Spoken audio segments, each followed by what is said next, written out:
it showed the Transformers like just so you know who they are instead of just having them to tell you that, oh, this is Starscream because he said he's Starscream and said, he just looks like just everybody else. Like, oh my God.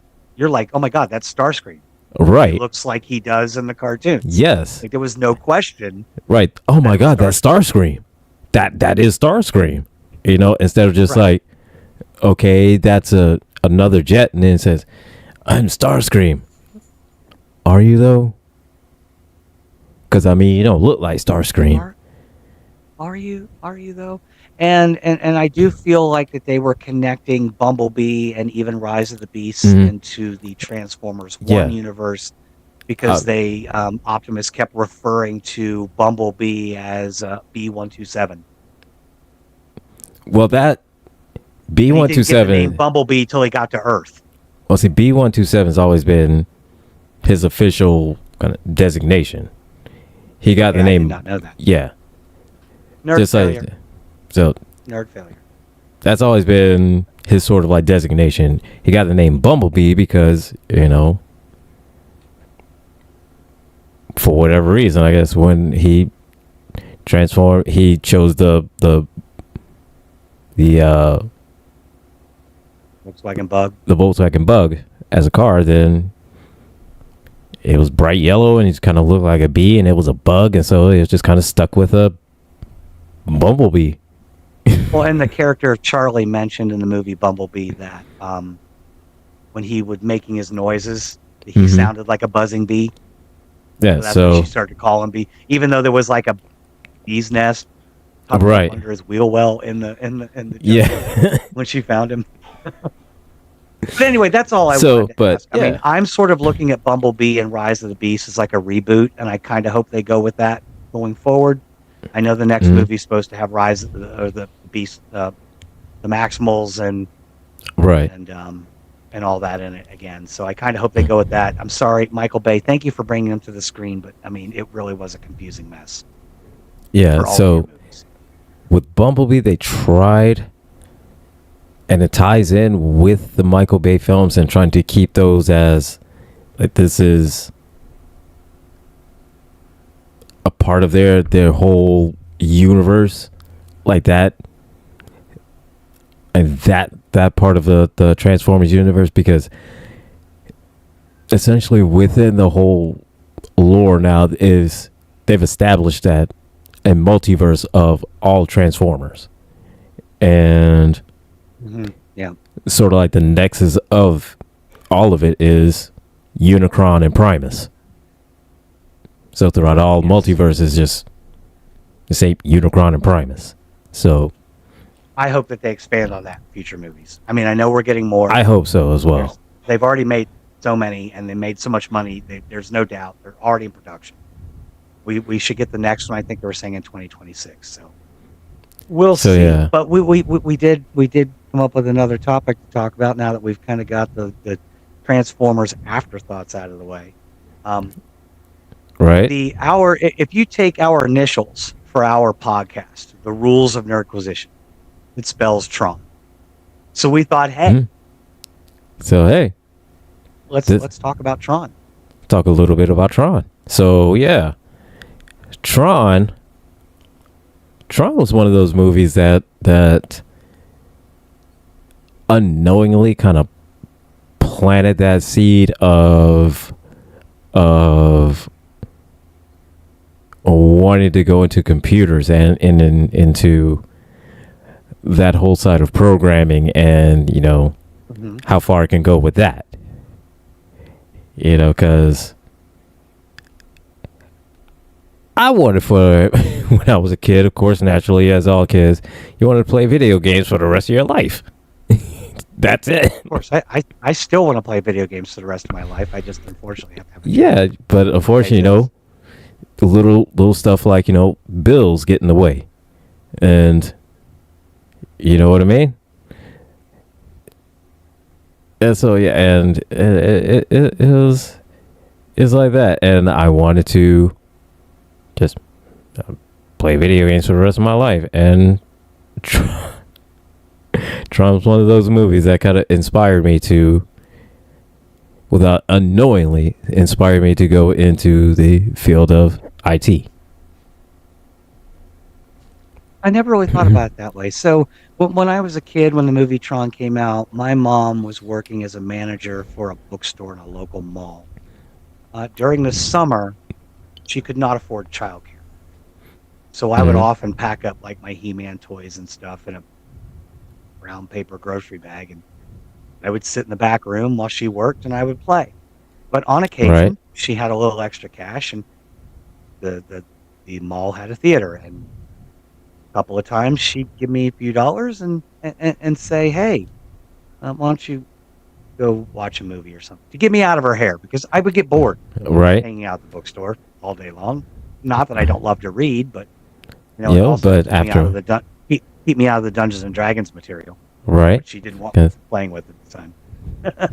And that's where I first saw Tron was one summer with no childcare, being sent down to the theater, and that it's one of the most influential movies of my love for nerddom and fandoms and stuff like that. Between that, the Black Hole from Disney, Mhm. Yeah. um, just and Star Trek. I mean, those are the three things. Well, and Star Wars, obviously. Um, these are big time movies for me. I mean, Yeah. how do I plug in?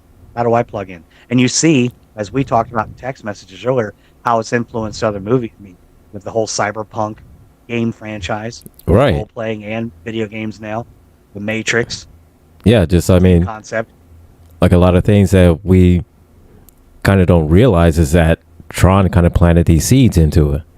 With um, even with movies like the Hunger Games series. I mean, even with Tron within the movie, there were the games that they had that if you had to play and if you lost, you died. So same thing with kind of like with On the Hunger Tron Games. Yeah. Arcade. How much money I spent on Tron Arcade? Right?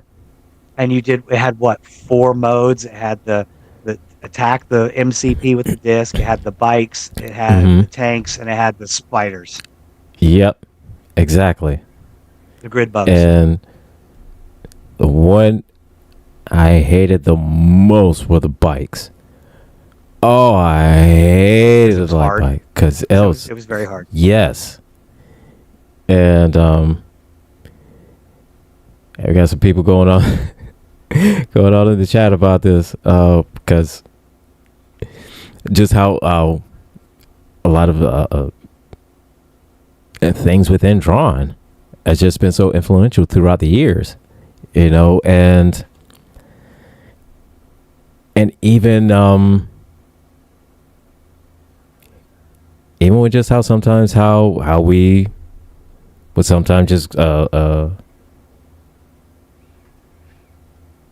how with greeting people, like somebody walks up and says, yeah, You and I have argued over that before. Like, hey, right, I did that. No, I did that. right. When you're trying to find some gender neutral way of Try to find gender neutral ways that which way to go. Greetings programs. greetings programs. I mean, It's always good. It's always good tried and true. But yeah, that movie was fan, and not just but like its visual effects today, they don't hold up that great. They're not fantastic. It's in the early days of CGI and stuff like that. But when you first saw it, don't tell me that you weren't like, oh my god, I want to. Oh yeah, you were in a dark neon suit. Yeah, you're absolutely blown away. I mean, of course, naturally, when you first saw it, you wanted a light bike. Because why? You wanted to ride around and just, ride around everywhere and just make walls whenever you just ride someplace and just make people crash into stuff. Yeah. Just, I mean, not me. Other people. Right. Not me. Definitely not me. Not me, though. No, never me. and yeah, just to respond to John in the comments, Ready Player One is another movie that could be a whole episode of Rules. Oh yeah, just to attack every possible cameo, Easter egg. Just the whole nine. Yeah. Ready Player One, it's... We'll do that movie one yeah. Because, that's a movie. I love that movie. Ready Player One. But... Yeah, and that's one that's another one that, is inspired by Tron. Same thing. Yeah, you're entering into a game. You're essentially into a whole entire universe, an online universe. And even with there's a cartoon in the 90s. It was called Reboot. Even that. I remember. Okay, yeah. I remember. Again, that was something that takes place in a computer in which a antivirus program deletes viruses. It's an antivirus program. Yeah, and again, inspiring from obviously it took inspiration from Tron.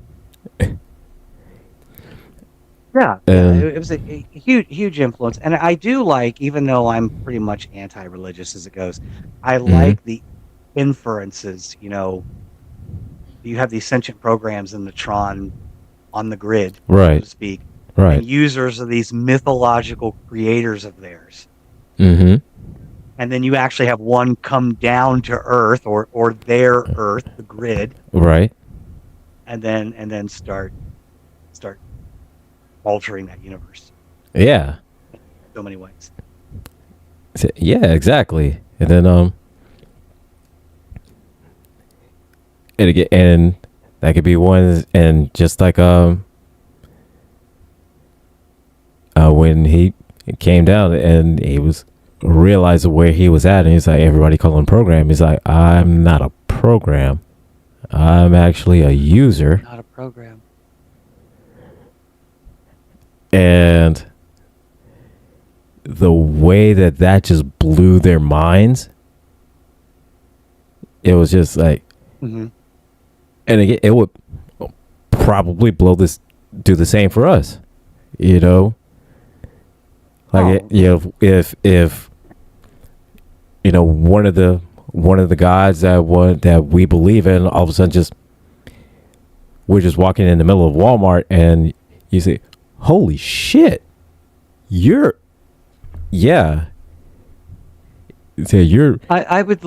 like to think that, like, if I were at a hockey game or something and Jesus beamed down during intermission between first and second period, I'd like to think I'd be like, oh, look at that, there he is, I was wrong. When I'm really just going to be like, right, what? He'd be like, wait, you're how you exactly but the way that Flynn was manipulating everything from the recognizers and it's just all the little early computer day lingo, like you had a pipe, and it could only speak in positive or negative, so like yes, no, right, yeah. and just little stuff like that. It was little attention, like, to details. And again, and I get this was early 80s, and so special still in its primitive stages. Still in primitive stages. So when you see grid bugs, obviously they're the easiest way to do it is to make them into a cartoon, and that's the easiest way to integrate it into it and just make a whole scene where it's an animated cartoon scene. Now, of course, naturally, if they redid it today, of course, they could, make the grid bugs look like, actual bugs. That how we would imagine them to look like. Oh, absolutely. And you can take that to the next step and look at Tron Legacy. Now, Tron Legacy does have a bit of, I don't know, a little more controversy around it. Not necessarily controversy, but definitely not as much nostalgic love as the original Tron does, because Tron, despite its flaws for the time, was was it was groundbreaking in what it did. Yes. Legacy showed us everything that we can do with CGI today. Right. I still love that movie though. Oh yeah, it's a great movie, and to me, it shows how far that the CGI and special effects have come from the original Tron 2 Legacy, and just in the simple fact of how they operated the light bikes, and instead of the bikes going in a literal kind of grid pattern of just squares, so you're actually able to curve, create curves like an actual bike should. It adheres to the physics of a motorcycle and creates the walls that adheres to the physics of that motorcycle. And that was one of those, subtle attention to details that I was like, I loved. It's very, very so yeah. And even though we weren't quite to the point where like de-aging technology was there yet. Right. It was so Jeff Bridges looked a little rough in his Clue. Yeah. I do like the throwback though, because Clue was actually in the original Tron and got taken out. Yeah. So like true, maybe that's like Clue 1.0 versus Clue 2.0, 1.1 or 2.0, or 1 right? or 1.1 1.2 or something like that. But 1.03754. Right. if you're going by actually the way that technicians and programmers come up with version numbers, it's never as simple as 1. It's never 1.0 or 2.0 or 3. It's always like 2.45786. And also, I hate that they had to try and make me choose, because I'm sorry, Olivia Wilde as Quora was amazing. Right. She's also fantastic looking. Mm-hmm. I got to give it up for Bo Garrett as Jem. She was my favorite. Like every scene she's in, I'm just kind of like, yes, mama. All right. As bad as that sounds, I'm sorry. She was just. The only person I don't like in that movie is Michael Sheen as Zeus. But I have issues with him anyway. In some things. I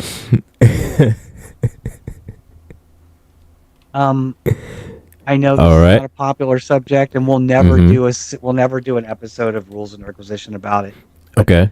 The Twilight series is kind of a guilty pleasure of mine. I didn't like him in that either. So, and there are plenty of bad actors and bad performances in those movies to criticize.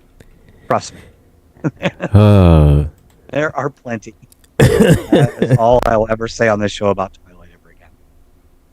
Anyway. But yeah, and with Legacy and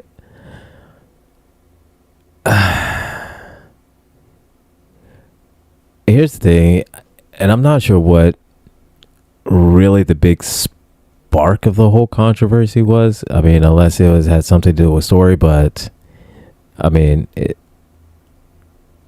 as far as visually goes, it absolutely impressive. Absolutely impressive. From a long way from how it was to where it is now. Absolutely impressive. When you're talking about a movie, to date ourselves, it is now almost 15 years old. Yeah. Yeah. Yeah. Oh, yeah. I know that they had planned to go further with it. They had intended to create multiple sequels. Yeah, but I loved seeing at least most of the cast come back. At least we got to see Jeff Bridges. We got to see Bruce Boxleitner come back as Tron. Even Cillian Murphy playing what's his name's kid. Derringer. Yes. Dillinger. Dillinger, yes. Dillinger playing Dillinger's kid. and they were kind of setting up something to go into multiple movies. I just don't think the box office was there. No, and I'm not sure. Maybe it's just simply because of the audience at the time. Is that ones like us that saw Tron, in the 80s, and we were expecting, that same kind of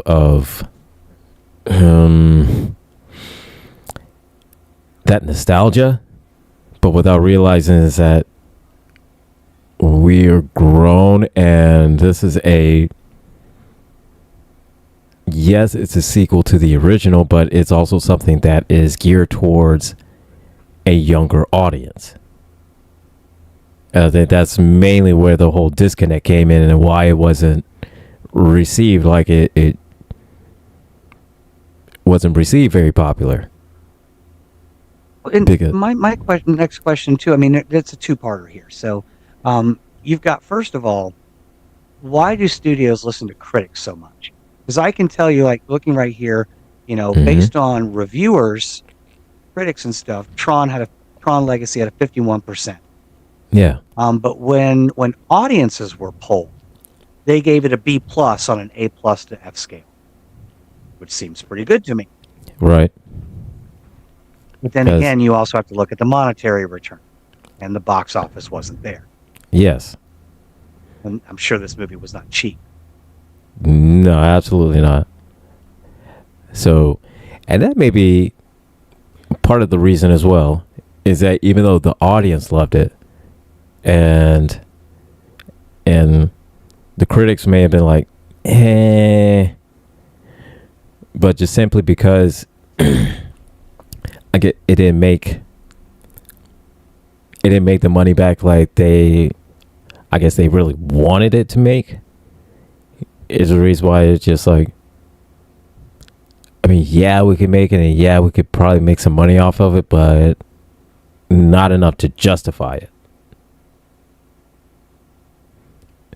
And so, and I think that's that's where us as fans got screwed. Yeah, it's hard. It's hard sometimes to guess exactly or figure out how the box office does well, because Metal Melter in the comments is asking about it not doing well. The production value or budget was $170 million. It made $409 million box office worldwide. That's between the U.S. and international viewings. But just because it made more than what the budget was, that doesn't always mean that the film was successful. Right. Because there's post-production payouts, royalties, that sort of stuff. Given how much of that post-production value they paid out, how much did it really make? And that's hard. That's a hard number to quantify. Yeah. I don't know, but the studios felt it wasn't in their best interest to make more. That's why they went to an animated series. Yes. Because cheaper to make. Is cheaper to make it. And so and again, Metal I still love the movies. And I definitely everything from the opening scene of him just riding the motorcycle through the city. Right, absolutely. So I mean, like that part.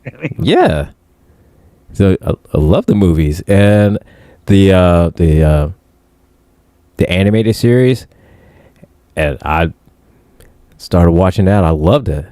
I love the series, but and again, the series, I thought it went for like 3 seasons, when in here I thought it went for 3 seasons. I only watched just the first season and missed the other 2. And here I looked it up, and it's only 1 season. Yeah, and Tron Uprising. Yeah. 2012 to 2013.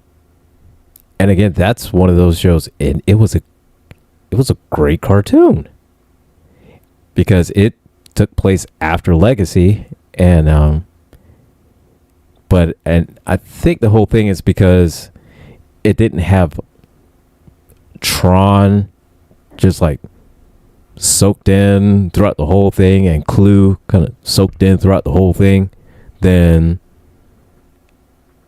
it didn't get the popularity that they wanted.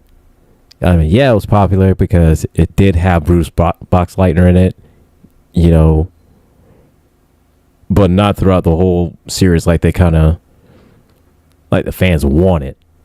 And the same thing with Clue. Like, yeah, wanted Clue throughout the whole thing, but not enough the way that the fans wanted. And bringing in new characters, it's iffy. So, It is, especially if you're trying to draw in a new audience. I mean, maybe it's a little easier for them. I don't know. But when you've got a base core audience that wants more of the characters we know, because, I mean, we've got, 20, 30 years between Tron and Tron Uprising. Right. And as an original Tron fan, I'm all for new characters. Again, I loved a lot of the characters in Tron Legacy, but we also want more of the characters we fell in love with in the first place. Right, exactly. Like, I mean, there's room for the new characters, and we're not saying that oh, we only want to see Tron and we only want to see Clue and that's it. Saying no, the new characters are fine, but there's a way to introduce them without it feeling like kind of shoehorned into us, and then just say like a cameo from Tron and saying like, hey, this is Beck, he's the new Tron, he's cool, I'm out. And then like Clue is just like, hey, I'm Clue, I'm here. And then that's it. Say no, we need a little bit more. I mean, well, and we want some closure. Exactly. Where did she go? Yes. We know what happened to Tron. We know that Flynn created Clue and they built a new grid together, and Clue corrupted Tron and Tron became Rizzler. But what happened to Yori? Right. Can we even get a little bit of narrative that tells me what happened to her? Yeah, exactly. And I mean, what? And Cindy, if you didn't want to come back and play the character, then what else are you doing? Like, seriously. And and again with and he was going on the outside world with Flynn. Flynn, where you at, Flynn? Where you at? How come your son is doing this instead of you, Flynn? Come on, man. And just to be clear, Cindy Morgan did pass away last year at the age of 69. So she is no longer with us and could not come back if she wanted to, but she was around during 2010. So she could have done something. But the studio didn't have anything for her. J. Thomas Rizzler is the corrupted version of Tron in Tron Legacy. The program that Flynn wrote named Clue corrupted the original Tron program, and it became Rizzler, which was like basically an evil enforcer. He was the anti-antivirus. If Tron was a security program, Rizzler was the anti-security program. So yes, Tron got infected with the Clue virus. So right, yes. Yeah, they probably didn't ask her. I mean, who knows what their casting budget was when it came to whatever. But they'd probably say just like, oh, fans won't even remember this character, because again, at that point it was like 30 years. I remembered her, but I've seen Caddyshack. Oh. Me too. Everybody loved her in Caddyshack. No.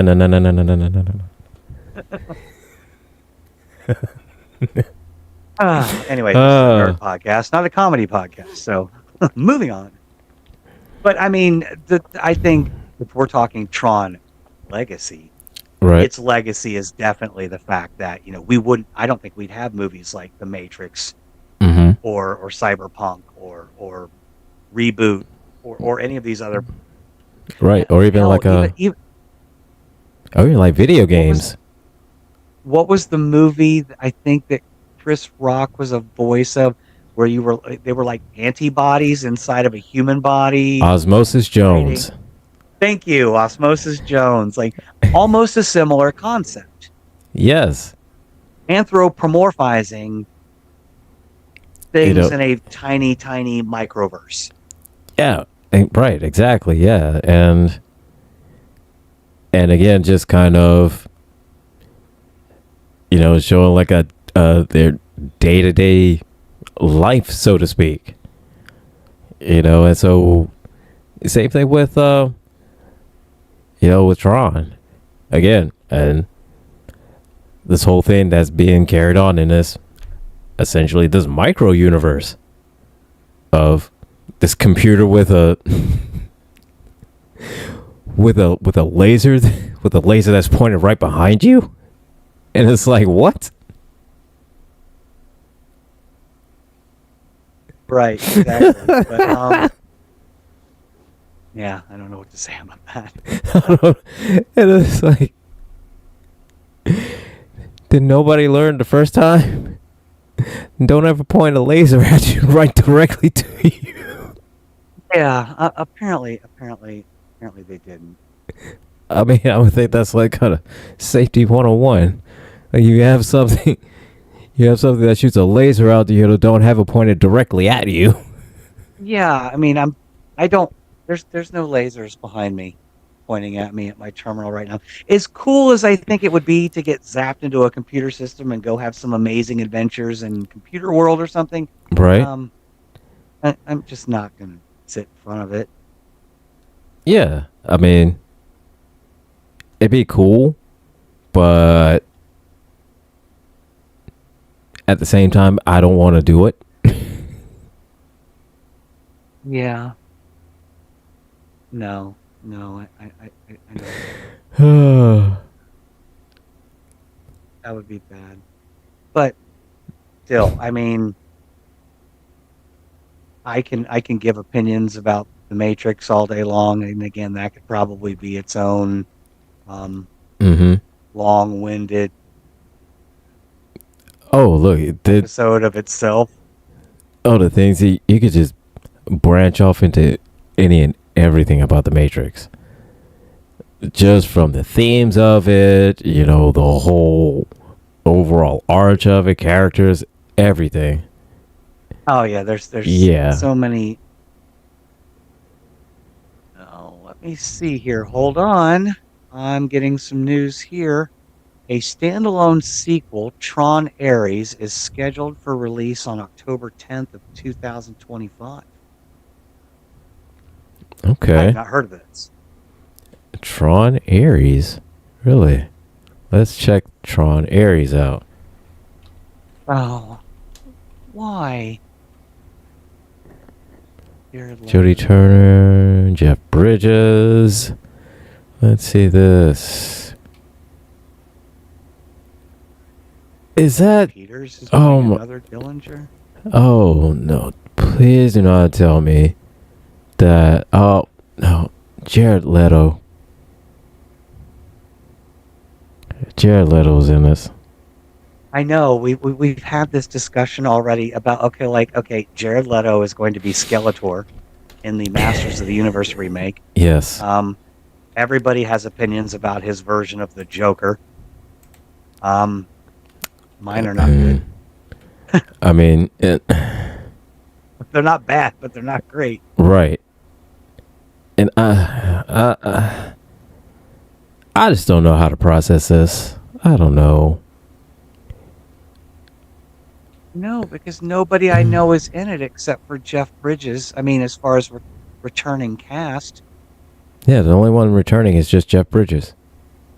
You couldn't get Olivia Wilde. No. You couldn't get Garrett Hedlund to come back as Sam.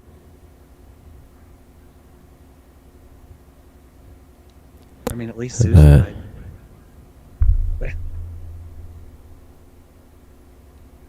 Now I'm in a weird place.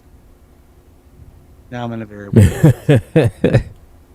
Because I didn't even know this was a thing. I was just scrolling down and I'm like, oh, there is a sequel coming. Said, no, I did not even know this. Said Tron Ares, okay. Okay, so apparently Tron Ares is a thing that's happening, and I'm not sure about this. I'm I'm. not sure about this. I will watch it. Oh yeah. I just don't know how to process this emotionally. The only thing I'm not sure about. Well, I'm not even gonna say about Jared Leto because I mean, he's a good actor, and I'm not gonna say anything about it because he's definitely whatever the part is, he's gonna kill the part. Not, He was he's but good in some things. I mean, obviously Dallas Buyers Club is one of his biggest roles, yeah, but that's not a nerdy film necessarily.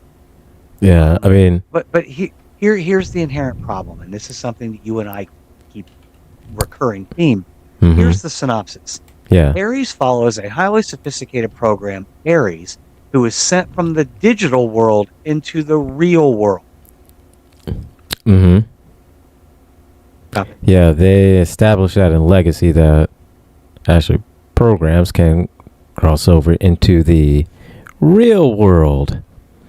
Yes, but stop it. Transformers So, do best when they stay on Cybertron. so yeah, and Masters of the Universe do best when they stay stay on on Eternia. Eternia. And again, when we have discussed this, is stories that it crosses over into the real world are just not my favorite. Not my favorite. I mean, On the subject is that nerdism and all of these fandoms that we love, it is escapism for us. yes. We live in the real world every day. Mm-hmm. Take me out of the real world. I don't want to be here anymore. No, I'm not going to sit in front of a laser on purpose, but the thought is nice. Yeah. But I mean, and it's just, I just don't understand why everything has to cross over into the real world. Why? Because you think the interaction of, well, let's just see how it would be if Tron was like he went into the mall, or let's just see how Tron would be if he walked into a movie theater, or Tron will walk into a movie theater and he sees Tron being played. Really? I can't do it. We've already seen this in our discussions about Transformers, especially the Michael Bay versions of the movies. The Transformers coming to Earth would be utterly devastating to human culture as we know it. Yes.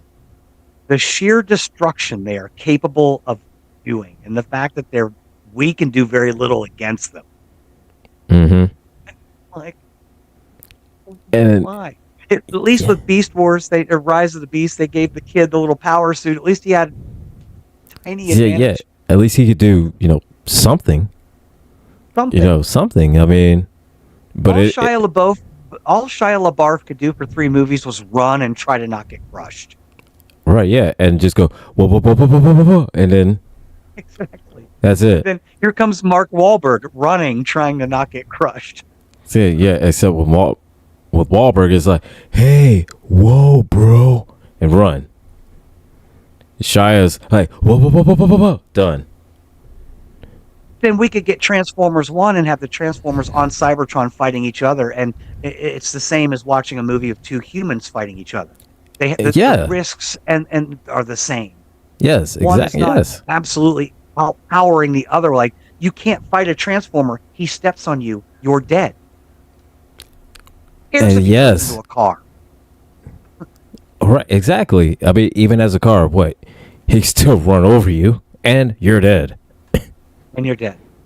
And back to the Masters of the Universe thing. I mean, literally in that horrible movie with Dolph Lundgren, they bring them over into the real world, into this tiny town that apparently has 1 cop.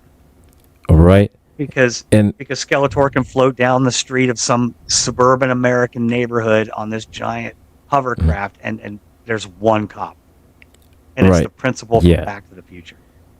And instead of just like create a whole warp, a whole warp thing, and then it just shoots them across, the other side of Eternia.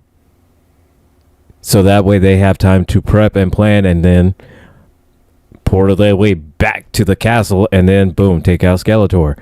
But no, it has to go into the real world.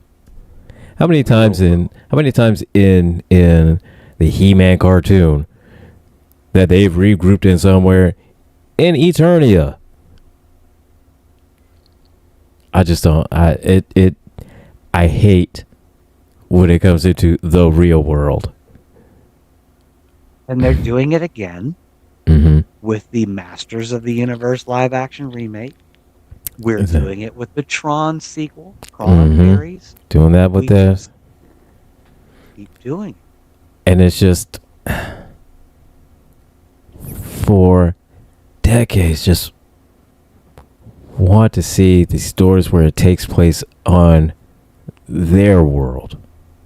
And I've been begging for decades just to see Transformers take place on Cybertron.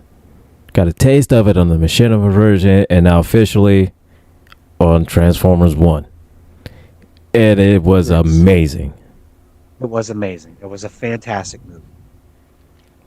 I can't stress that enough. Yes, it's animated, but I understand the logic. So these producers, these writers, they're like, how can we connect with general audiences? How can we get more people in seats to see our movies? And I get it. Fantasy and sci-fi, as a general rule, are not as popular as your action movies, your romance, your general type of real world movies. I know you want to connect with audiences, but I'm telling you, there is a huge untapped nerd audience out there if you would just do it right. Yeah. When it comes to video game or comic book properties, there's ways to do it right. Marvel didn't do a bad job. Yes, they had some bad movies throughout the MCU. Thor. I don't know why I said Tron. We're talking Tron. But Thor, we've talked about that. But the first two Thor movies are absolutely horrible. The third one was really good. Fourth one was, it was there. It was there. You had Christian Bale to kind of give you a decent performance to at least. Right. Yeah. Some of it, but again, it was there. So. But Guardians of the Galaxy, movies that showed you that they can exist on other worlds without being on Earth. Yeah. Yes, the main character comes from Earth. I get that. You get like 10, 15 seconds of Earth at the beginning of the movie, and then it's over. Right. And then he's off into space doing weird stuff. Yeah, and then you'll get the occasional Earth reference, but, since nobody's from Earth, they don't get it. Star Wars outright exists in a universe where Earth is never mentioned or talked about. And it's doing just fine. You can argue about the direction Disney is seeing, a Jedi, Taco Bell signs and stuff. Right, and trying to see, Obi-Wan trying to get an Uber, or trying to see Vader, on a bus. You know what I mean? Right. Yeah, I don't need to see Vader beaming down or taking a shuttle down into like Times Square because Obi-Wan was seen hiding out on the L train. Right. Last thing we need is like, a TIE fighter crashed on Earth. And then all of a sudden Vader pops out and, he has to find a way to survive on Earth until the Empire comes to pick him up. I'm done. I'm immediately checked out. Immediately checked out. Soon as that, I'm done. Just yeah. I don't need any of that. And yeah, Metal brings up another good point. Same thing in Demolition Man. Even in futuristic movies, we still got to have all this goofy ass advertisement that we're surrounded by everywhere. Yeah. All the time. Then we're going to Taco Bell for dinner. It's like, really? Like, I mean, you can, like, I get, if Taco Bell is your sponsor and you got to mention Taco Bell. All right, I get it, but you can't just have like a sign in the background. I mean, at least do it in at least the comedic way, like Wayne and Garth did in Wayne's World. Right? And just make it like an obvious product placement of just saying like a Taco Bell bag, something, It's like, right, where he's like, we are not going to be shills for the corporate world, and that's the taste of the choice of a new generation. Right? It's blatant comedic. That's just blatant. Yeah, I mean, like, just blatant product placement. Ain't nobody trying to tell me that in the future we're going to Taco Bell for a fancy dinner, because ain't nobody doing that today. When I go to Taco Bell, it's like, I guess it's quick and it's 3 right turns instead of a left turn, and I can get home quick, and it's cheap. It's like, I mean, yeah, it's there, but do I really want Taco Bell right now? And that's my always thing. Even though even though I can't eat it now, even when I did, that was my exact thought process. It was like, do I really want Taco Bell? Honestly craved Taco Bell since the last time I was at a bar coming home at about 2:30 in the morning, and I'm pretty sure that was a good 2 decades ago. I mean, yeah, I'll get it, especially on road trips. It's like, okay, I'm just going to grab something quick. I'm driving 12 hours. I mean, yeah, that makes sense. I mean, I get that. That makes sense. And, the 2 a.m. after the bar and the only thing is open is Taco Bell. Yeah. Yeah, I get it. You'll never catch me sitting here with my kids going, hey, what do you want to get for dinner? Not one of them, let alone all of them, are going, Taco Bell. That doesn't never happen. My kids have outgrown even the McDonald's thing. So, I mean, or Happy Meals were cool. They're not even interested in that. They're like, can't you just cook something? And I'm like, fine. Like, oh, you don't want Taco Bell? But I don't blame you, because it is better. But why don't you cook? Right. Well, what started as Tron ended up into, dear sci-fi and fantasy genres, stop coming back to Earth. We don't want to be here anymore. No. Have you seen what's going on? See, yeah, and I knew at the end of Legacy when Olivia Wilde's character came into the real world, I was like, nope. I was done. Everything was good up until then. That one scene, it was like, nope. You know how sometimes we'll get a movie, and depending on the time period it takes place, say you got a scene that's in a school or in a political building or something, and you'll see the picture of the current president in that time period hanging on the wall. Yeah. I don't. I've already seen Donald Trump in Home Alone 2. I don't. I don't need to see it. I want to see that mug hanging on the wall behind somebody, like on SVU or I don't know, the Breakfast Club 17. I don't need to see that. No, I don't. I mean, maybe if it's a mugshot, but that's about it. But even that, yeah, definitely mugshot. Even that is just kind of like, I don't know if I want to see that. But if there's no choice whatsoever, and had to see a picture, mugshot. Definitely mugshot.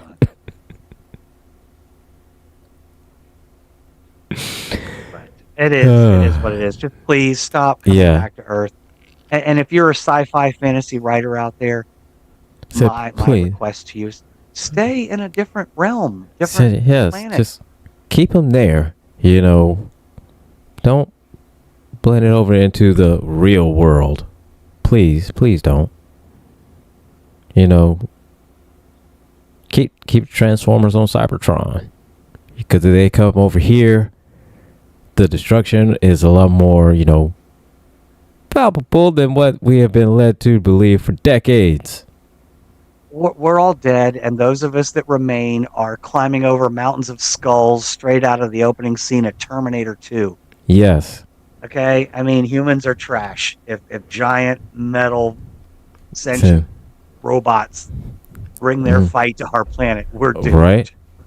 And what are the first things that we're going to do? The ones that survive, we're going to try and if we survive, and if some of them are smart, and some of them, that they're able to take one of these transformers down, what are they going to do?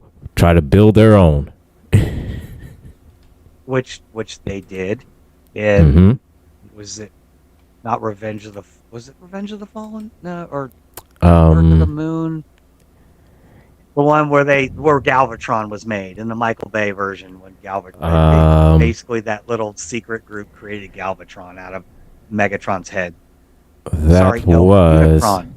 Unicron created Megatron. That was Dark Side of the Moon. Or Dark of the Moon. Side of the Moon. Yeah. Dark of the Moon. Okay. Whatever it was. It wasn't Revenge of the Fallen. That's the second one, and that didn't have Galvatron. No, because Revenge of the Fallen was the one prime that went evil, and then Revenge of the Fallen was Megatron, but then the Allspark changed him into Galvatron.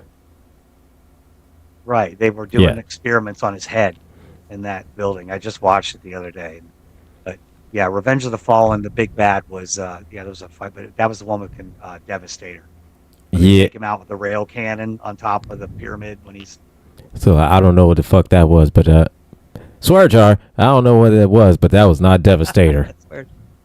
No, and hopefully we'll get better versions going forward. And I'm going to make a plea. Please, can we get a Transformers 2? Because Transformers 1 was fantastic. I need 2 and 3. Please. I need to see all of my beloved Transformers. Cybertron. See, and... Or in space. Is that right? Or, like the Netflix ones, they did it right because they kept it on Cybertron. Well, I mean, they were in space, a lot, but they were in Cybertron. Even Beast Wars did it. I mean, yeah, it was on Earth, but humans were either not evolved or pre-evolved and not part of the show. And then when it went to Beast Machines, it went to Cybertron. Yeah. And even then, before we even knew it was Earth, it was just some weird, mysterious planet that just had a whole bunch of energon. And we had no clue what it was. Yeah. And it could have been the Beast Machines' original planet anyway, Maximal's original planet, which they highlighted in Rise of the Beast. But, it is what it is. God, apparently we can talk about Transformers forever. When is this going to become a Transformers podcast? I don't know. But not our plan. Not our plan. We're still going to review Star Trek every week, as we always do. Next week is, Season 2, Episode 5. Next week, what is... The apple. With the big dragon head. They have the people with the little orange people with the antennas. It's Trump's whole planet. Oh my crap. They're orange and they have these big bouffants. The only thing Trump is missing is the little antenna from his puppet master Elon Musk telling him what to do. Did she say that out loud? Oh. I said it out loud. Did she say that? Did she say it out loud? But they're the feeders of Vol. So Vol is Trump and Vol.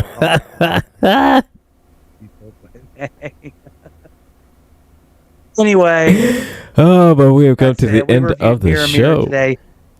Apologize for the late start because of technical difficulties, but then we get into other nerd talk.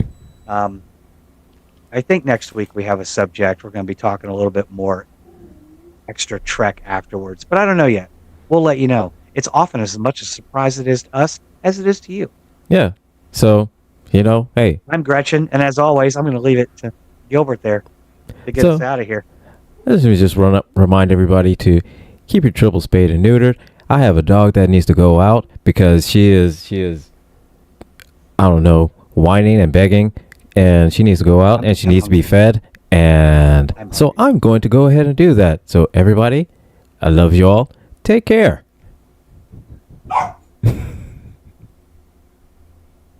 Recording stopped.